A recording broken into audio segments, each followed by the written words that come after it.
Praise the lord. ప్రభుతో ప్రతిదినం అనే యొక్క ఆడియో డివోషన్స్ ద్వారా మిమ్మల్ని కలుసుకున్నటకు నాకు చాలా సంతోషంగా ఉంది. ప్రియులారా, ప్రభు కృపను బట్టి బాగున్నారు కదూ. ఈరోజు అంశము కృతజ్ఞత కలిగి ఉండండి. లేఖన భాగము 1 తెస్సలోనీయులకు రాసిన పత్రిక 5వ అధ్యాయము 18వ వచనం.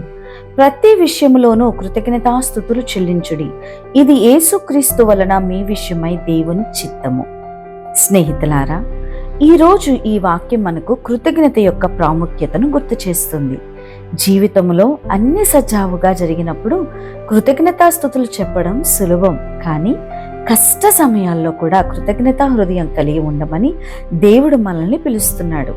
ఎందుకంటే దేవుడు మన జీవితంలో ప్రతి సందర్భంలోనూ పనిచేస్తారు. మంచి సమయాల్లో, అలాగే మనము సవాళ్ళు ఎదుర్కొంటున్నప్పుడు కూడా ఆయన యొక్క గొప్ప కార్యాలు మన జీవితంలో చూస్తాం. మనము ఈరోజు ఒక్క క్షణం ఆగి దేవుడు మనకిచ్చిన ఆశీర్వాదాలను గుర్తు చేసుకుందాం. మన జీవనం, కుటుంబం, స్నేహితులు, ఆయన నిత్యమైన ప్రేమను బట్టి కృతజ్ఞతలు తెలియచేద్దాం. కృతజ్ఞత మన హృదయాలను దేవునితో దగ్గర చేస్తుంది మరియు ఆయన విశ్వాస్యతను మనకు గుర్తు చేస్తుంది. కాబట్టి ఈరోజు ప్రతి విషయంలో దేవునికి కృతజ్ఞతలు చెప్పడానికి నిర్ణయం తీసుకుందాం.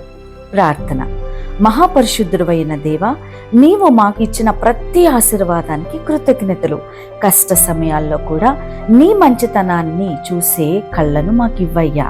మా హృదయాలలో కృతజ్ఞత నింపి నీ చిత్తాన్ని జరిగించే కృపను మాకు ఇమ్మని అడుగుతూ యేసుక్రీస్తు అతి పరిశుద్ధ నామమున వేడుకుంటున్నాము తండ్రి. ఆమెన్.